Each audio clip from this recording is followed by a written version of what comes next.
It has begun to the 2022 Olympic Winter Games in Beijing, and the Biden administration playing softball with the CCP.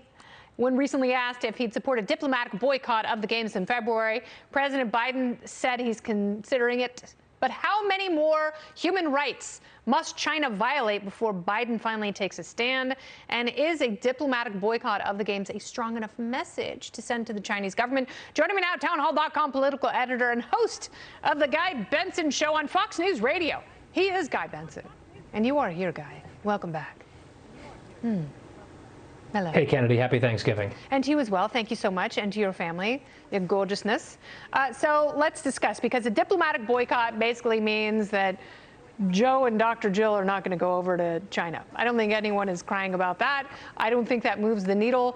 But I disagree that we should have a full boycott of the Games. What do we do?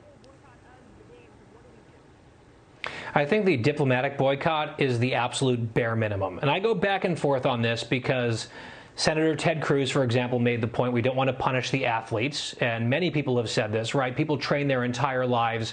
They're at peak performance for just a small window, and robbing them of that opportunity to compete on behalf of the country and under the flag because we have a significant beef with another country, that seems unfair to those athletes. I also love the Winter Olympics. I'm a hockey fan like you are.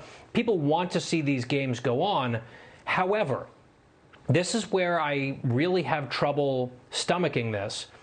It's not like it's one thing that the Chinese Communist government has done. It's one violation after another across an array of fronts. Yes. So this tennis player, right, that they disappeared for a few weeks, and then they throw her out there with some like hostage-style videos, proof of life. Like, everything's fine. Don't worry about her well-being. She just vanished for a couple weeks after she accused a top party leader of sexual assault. That is actually getting into the realm of sport. I think that's, highly disturbing in isolation. Then you add it on top of everything else, right? The lying about COVID, the interrupting and really obstructing attempts by the international community to get to the bottom of where COVID started, the bullying of other countries who have asked questions about it, and sort of the extortion that they've attempted against those countries, what they've done in Hong Kong in violation of international law and against democracy.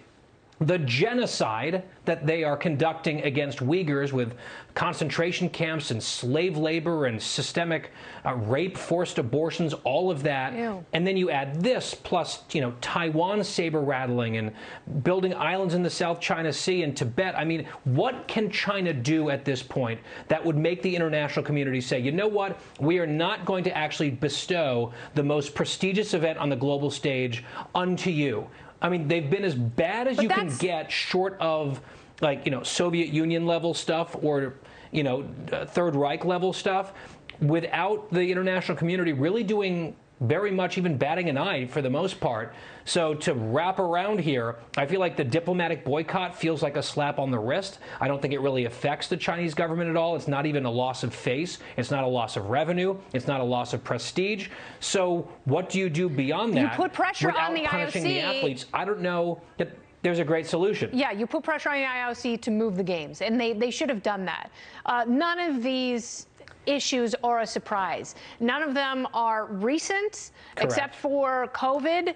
And the IOC has known for a long, long time that China is a huge human rights violator. They jail more journalists than any other country on the planet. That's in addition to all of the things that you mentioned. So how could the IOC in good conscience award the games to China again after 2008? They just had the games in 2008. So how do they do that again? Shame on them. And you're absolutely right. I know Tom Cotton is calling for a full boycott. He's probably not an athletic person.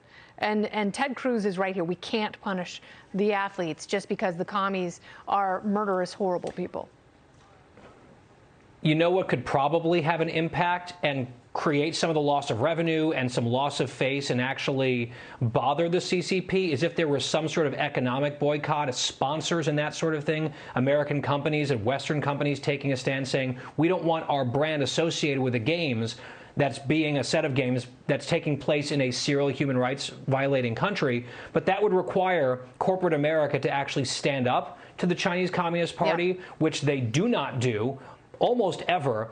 And in fact, they often run interference for the Chinese Communist Party to keep their, their influence there and that market open to them. So that's one lever that could at least have some effect, but doesn't seem readily available. No, and if only more athletes were as brave as Enes Kanter and stood Yes. up and took a stand and put their livelihoods and reputations on the line, maybe you would see some change. You're not going to now. They cannot block everyone from the Chinese internet. They may try, but you need more people to stand up. Guy Benson, thank you so much.